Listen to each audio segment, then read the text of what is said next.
Hi everyone, my name is Rose and I'm here to take you mathematics. Okay, on today's topic we have indices. Now you might have heard of the word indices and you might be wondering, what is this word? I'm here to help you out. Okay, so indices is the plural of index. Okay, so you could hear index and wonder, why are we saying index? It's simply the singular form of indices. So when you have one, you say index, and when you have more than one, you say indices, right? So it can also be referred to as power or exponent. So somebody could say the power, another person could say the exponent, and me, I could say the indices. So when you have 2 raised to the power of 4, what is 4 in this case? Yeah, you got it. 4 is the index of 2, or the power of 2, or the exponent of 2.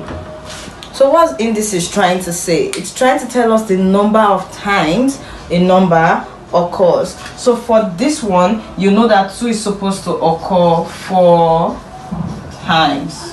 That's basically what indices is trying to say. Right, so given a raised to the power of n, we know that a is multiplied n times, right?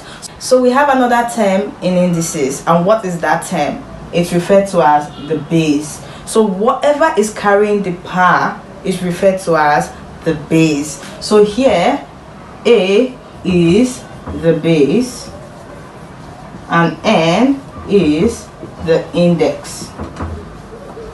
And you remember what we said about index? You could also say this is the power. You could also refer to this as the exponent. We're all saying the same thing. So let me give an example and then you try it with me.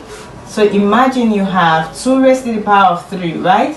It means you are multiplying 2 3 times, right? And then we know that our answer is 8, right? So here 2 is the base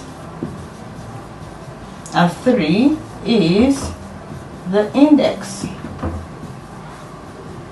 Alright, we have some laws in indices. If you know these laws, you should be able to solve any question at all under indices.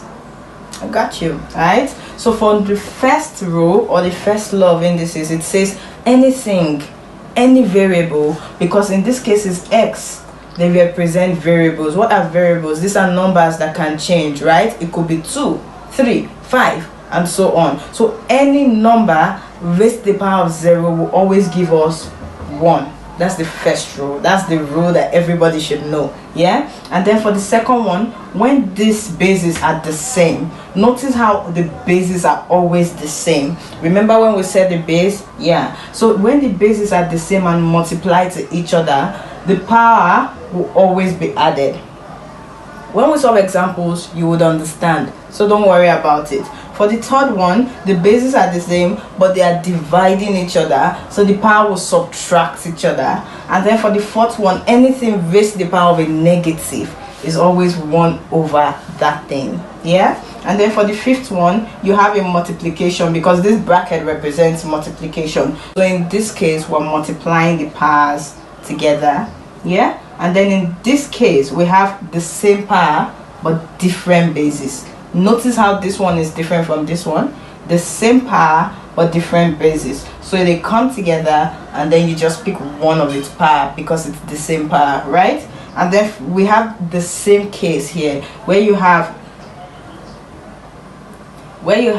different bases dividing each other but the same power, so you just bring them together and then put one of its power. And then for the 8th one, we have a variable raised to the power of a fraction. You have a fraction, so you can change it to the root form. So let's solve an example so you can understand what I am saying from these rules.